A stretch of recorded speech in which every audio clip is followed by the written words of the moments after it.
Hi, my name is Huey. I'm going to be performing administration of subcutaneous injection for Nightingale College today.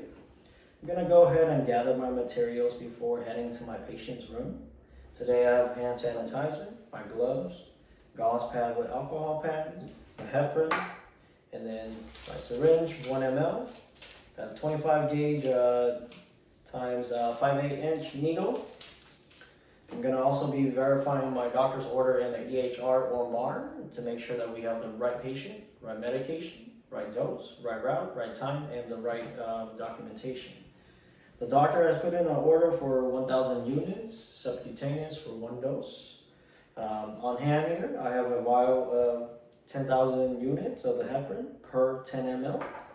Based on the calculation, I only need 1,000 units, which is 1 ml. And I'm going to gather my materials and head to the patient's room. Once I'm in the room, I'm going to close the blind or door to provide patient privacy. We're going to perform hand hygiene here, introduce ourselves, and explain the procedure to the patient. Hi, my name is Huey. I'm going to be your nurse today. Doctor has put in an order for a heparin injection for you. Can I have you verify your full name and your date of birth for me? Okay. And then verifying my patients to identify with the wristband. Sir, do you have any known drug allergies, seasonal, or food allergies? Okay, no? Okay. And then sir, so today doctor has put in an order for heparin injection for you. This is going to be a subcutaneous injection. This injection is most likely going to go in your back of your arm, lower abdominal area, or upper thigh. But for today, we are using your lower abdomen area. Okay, and then what heparin is, it's a blood thinner, usually prescribed to help with blood clots in the blood vessels. Some of the side effects that comes with heparin is usually easy bruising, or if you get a cut or scrape, the bleeding may take a longer time to stop.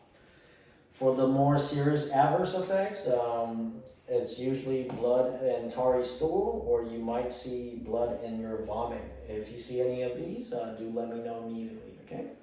And during the injection, you may feel some slight burning or stinging sensation at the site. Do you have any questions for me? Okay, none? Okay. So I'm gonna give me a minute here. I'm gonna be prepping my medication. I'll be right back with you. Performing hand hygiene. Donning my gloves.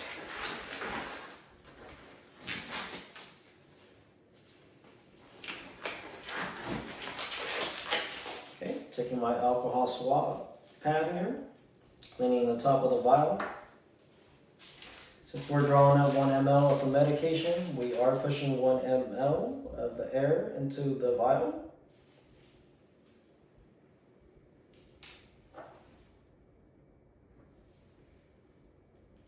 Okay, inverting my vial, drawing out 1 ml.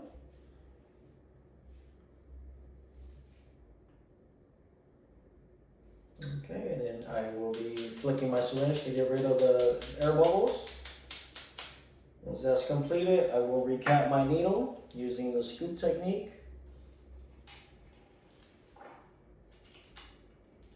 Okay.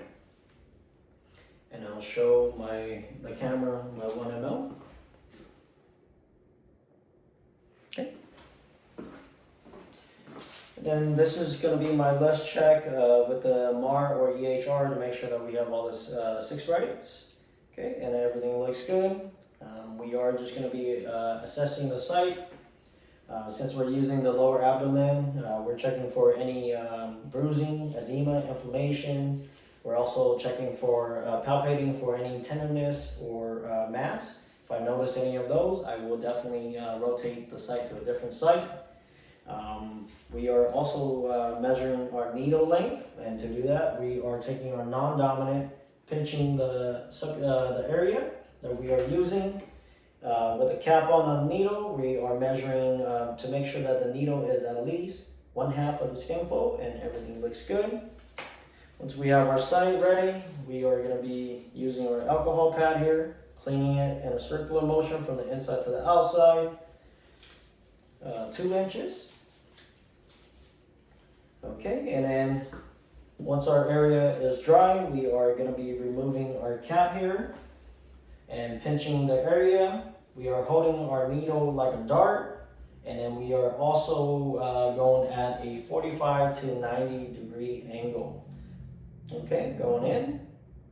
Okay, and then since this is a heparin injection, we will continue holding the skin fold, pinching the skin fold, sorry. And I will slowly inject the medication over 30 seconds. Okay, once the medication is injected, we are removing the needle, throwing it into the sharps, and then letting go of our pinch, applying gentle pressure with a gauze pad to make sure there's no bleeding. If I do see any bleeding, I will apply a bandage on top of that. Other than that, we are removing our glove. We will be getting rid of all our materials, throwing it away into the proper container, performing hand hygiene. I will definitely let my patient know that I'll be back in 15 minutes to reassess them, give them a call light, make sure they're comfortable, and then go ahead and document my procedure. Thank you.